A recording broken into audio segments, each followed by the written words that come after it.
देवताभ्य पितृभ्यश्च महायोगिभ्येव च नमः स्वाहा स्वधायै नित्यमेव नमो नमः। सभी मित्रों को राधे राधे। मित्रों, आज पुनः एक बार आपके बीच में उपस्थित हूँ एक नई चर्चा, एक नया वीडियो लेकर के। आज चर्चा करेंगे आने वाले पितृपक्ष के बारे में। देवताभ्य पितृभ्यश्च महायोगिभ्येव च नमः स्वाहा स्वधायै नित्यमेव नमो नमः। मित्रों, पितरों के पूजन से वंश की वृद्धि होती है। पितरों के वंदन से, पितरों के अर्चन से पितृ प्रसन्न होते हैं। फिर घर में खुशहाली होती है और घर में सुखों में वृद्धि होती है। मित्रों, ये पितृपक्ष भाद्रपद पूर्णिमा से लेकर के और आश्विन कृष्ण पक्ष अमावस्या तक ये पावन पक्ष चलता है। 16 दिनों का ये पक्ष होता है। इस पक्ष में हम अपने समस्त पितरों के लिए पितृतर्पण करते हैं, ब्राह्मण भोजन करते हैं, गाय के लिए, कौवा के लिए, कुत्ते के लिए अन्न निकालते हैं। अन्न का हम इस पावन पक्ष में दान करते हैं। शास्त्रों में श्राद्ध की महिमा अलग अलग पुराणों के अंदर गाई गई है। विशेष करके श्राद्ध की महिमा गरुड़ पुराण के अंदर विस्तार से आती है। श्राद्ध कई प्रकार के बताए गए हैं। ये पितृपक्ष में समस्त पितरों के लिए श्राद्ध किया जाता है। मित्रों, श्राद्ध का मतलब होता है श्रद्धा, यानी हम अपने पूर्वजों के लिए पिताजी, दादाजी, बूढ़े दादाजी, पड़दादाजी, खड़दादाजी, दादी, बूढ़ी दादी, खड़दादी, जिन पितरों के कृपा से हमें यह शरीर प्राप्त हुआ है, आज हमें पूरी धरती देखने के लिए मिल रहा है, अनेकों प्रकार के सुख भोगने के लिए मिल रहा है। और विशेष करके बंधुओं, शरीर माध्यम खलु धर्म साधनम, ये जो शरीर है ये धर्म का साधन है और ये शरीर मुक्ति का द्वार है। वैसे 84 लाख योनियां हैं बंधुओं, पर एक मनुष्य शरीर ऐसा है जिस शरीर के द्वारा हम मुक्त हो सकते हैं। हम भगवत चरणों में समा सकते हैं, भगवान के चरणों में हम जा सकते हैं। वो साधन है मनुष्य का शरीर। इसलिए शास्त्रों में कहा गया है, दुर्लभम मानुषो देहे तत्रापि क्षण दुर्लभ। मनुष्य का शरीर सबसे दुर्लभ शरीर है। और यह शरीर हमें किसने दिया? हमारे माँ पिता ने दिया, हमारे दादाजी ने दिया, हमारे परदादा ने दिया, बड़दादा ने दिया, दादी ने दिया, बूढ़ी दादी ने दिया। उन्हीं की कृपा से तो हमें शरीर प्राप्त हुआ है। बंधुओं, मनुष्य जीवन में 3 ऋण होते हैं और इन तीनों ऋणों से हमें, जब हम उऋण होंगे तभी हम देवलोक को जा सकते हैं। भगवत प्राप्ति तभी हो सकती है। उसमें से जो पहला ऋण है वो है देव ऋण, देवताओं का ऋण। दूसरा है ऋषि ऋण, ऋषियों का ऋण हमारे ऊपर है। और तीसरा है पितृ ऋण, हमारे पितरों का हमारे ऊपर ऋण है, कर्जा है। जरा विचार करिए, माँ बाप कितना कष्ट सहन करते हैं अपने संतान के लिए, अपने बच्चों के लिए। माँ 9 महीने तक पेट में उस बालक को धारण करती है। इतना नहीं, उसके बाद बालपन का जो कष्ट है, फिर जवानी तक उसको पालते हैं, पोसते हैं, अपने जीवन के सारे सुखों का त्याग करके बच्चों पे लगाते हैं। फिर बच्चों का कर्तव्य बनता है कि अपने पितरों के लिए उन्हें याद करें। श्राद्ध का मतलब श्रद्धा है।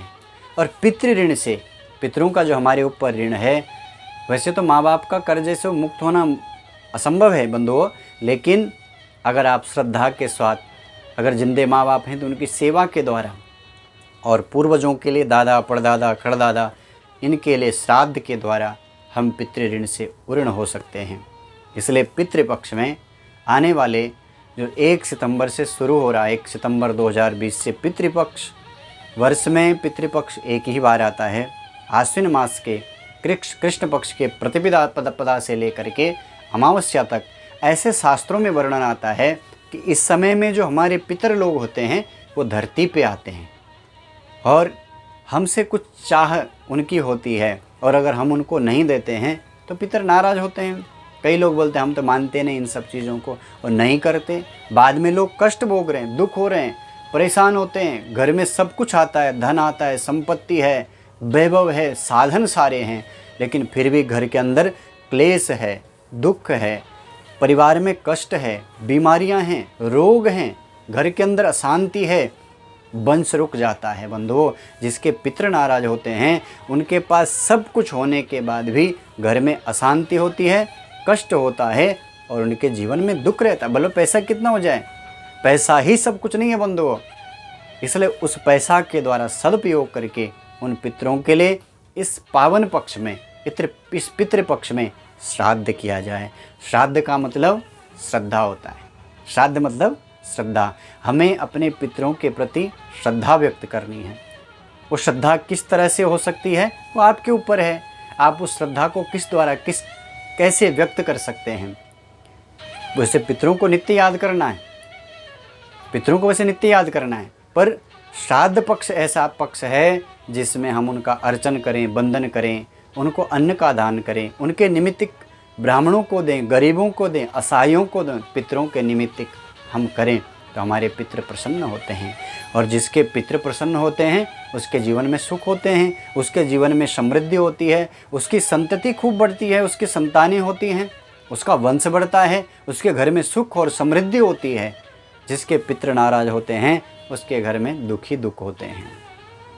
ऐसे कहावत भी है, आपने सुना होगा कि सबसे पहले पितरों का पूजन, उसके बाद देव पूजन। शास्त्रों में मैंने पढ़ा है, ऐसा वर्णन आता है कि देव पूजा से प्रथम पितृ पूजा। हमारे भारतीय सनातनी परंपरा में कोई भी देव पूजन होता है, चाहे हम गृह प्रवेश कर रहे हैं, वास्तु शांति कर रहे हैं, बेटे की शादी है या कोई भी शुभ कार्य करते हैं तो उसमें भी पितरों का पूजन किया जाता है। उसको नांदी श्राद्ध बोलते हैं।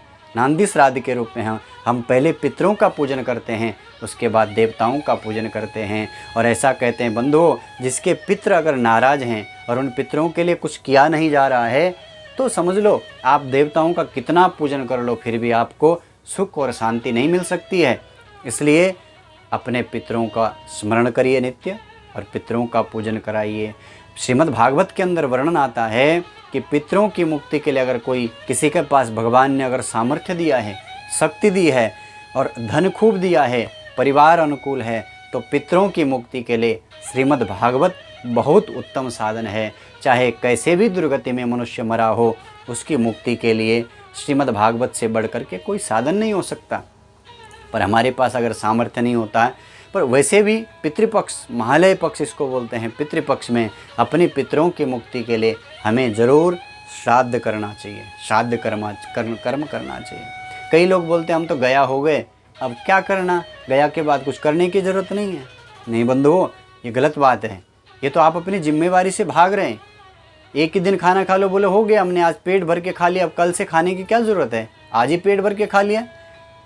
आपको जैसे शरीर के लिए भोजन नित्य जरूरी है, वैसे शरीर के लिए पूजन भी जरूरी है, वैसे शरीर के लिए संस्कार जरूरी हैं, वैसे ही उन पितरों के लिए जो श्राद्ध है वो करना चाहिए। ऐसा नहीं कि गया कर लिया। वैसे गया के बाद शास्त्रों में वर्णन आता है कि अगर आपने गया श्राद्ध कर लिया, उसके बाद बद्रिक आश्रम में जा कर के ब्रह्म कपाली में श्राद्ध किया जाता है। वहाँ पे कपाल मोक्ष उसको बोलते हैं, वहाँ से मुक्ति मिलती है। पर कई लोग गया करते हैं फिर वहाँ जाते ही नहीं है, फिर भी कहते हैं कि हमने गया कर लिया, हमने अब कुछ करने की ज़रूरत नहीं। आपने भले गया श्राद्ध कर लिया है, फिर भी अपने पितरों के निमित्तिक श्राद्ध जरूर कीजिए, तर्पण कीजिए। उन पितरों के निमित्तिक कुछ दान, कुछ शुभ कर्म पितरों के निमित्तिक जरूर कीजिए बंधुओं। शास्त्र में वर्णन आता है, गरुड़ पुराण के अंदर लिखा हुआ है, आयु पुत्रान यशः स्वर्गम कीर्तिम पुष्टिम बलम श्रियम पशून सौख्यम धनम धान्यम प्राप्नुयात पितृपूजनात्। यानी पितरों के पूजन से हमें क्या मिलता है, आयु, हमें हमारी आयु बढ़ती है पितरों के पूजन से। पुत्रान, संतति की प्राप्ति होती है, हमारा यश बढ़ता है, यशः स्वर्गम, और स्वर्ग की प्राप्ति होती है। हर कोई चाहता हमारी कीर्ति बढ़े, तो बंधुओं पितरों का पूजन करो। हर कोई चाहता हम पुष्ट रहें, हमें रोग न लगे, तो पितरों का पूजन करिए। हर कोई चाहता हमें बल मिले, तो बल के लिए पितरों का श्रेय लक्ष्मी हर कोई चाहता है, इसलिए पितरों के पूजन से प्राप्त होती है सौख्यम, अनेकों प्रकार के सुख, धन, धान्य, ये सब प्राप्त होता है पितरों के पूजन से। इसलिए बंधुओं, बहुत सुंदर पक्ष आ रहा है पितृपक्ष। 1 सितंबर से अपने पितरों का अर्चन, पूजन, बंधन, श्राद्ध के द्वारा, तर्पण के द्वारा इस पावन पक्ष में जरूर करिए।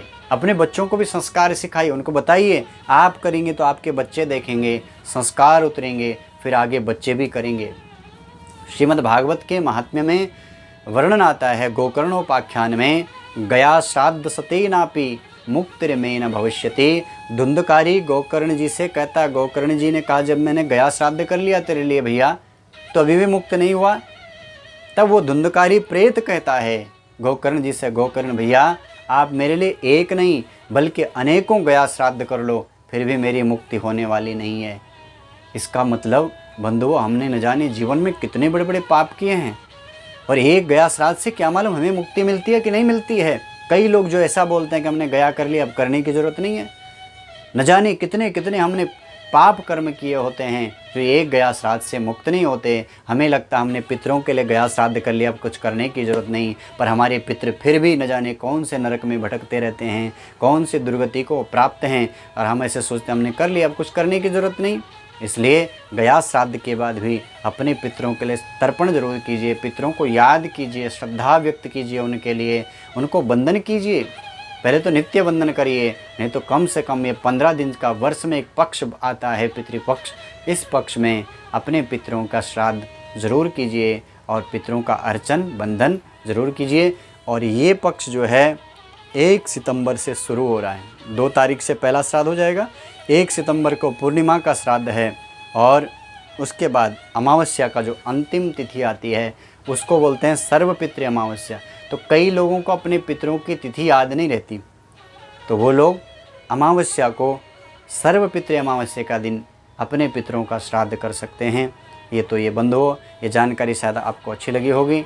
अपने मित्रों के साथ इस जानकारी को शेयर कीजिए, साझा कीजिए, और मेरे YouTube चैनल को अगर अभी तक आपने सब्सक्राइब नहीं किया तो YouTube चैनल को मेरे सब्सक्राइब ज़रूर कीजिए, और लाइक, शेयर, कमेंट करना ना भूलना। कमेंट ज़रूर करना, तभी मुझे पता चलेगा कि आप लोगों को ये वीडियो कैसे लग रहा है। इसके बारे में भी आप ज़रूर कमेंट में नीचे लिखिए, और क्या आप जानना चाहते हैं, अगर कुछ विशेष चीज़ जानना चाहते हैं तो उसके लिए भी कमेंट में आप लिख सकते हैं। तो उसकी चर्चा फिर किसी वीडियो में आगे करेंगे। पुनः एक वीडियो के साथ बहुत जल्दी आपके बीच में आऊँगा।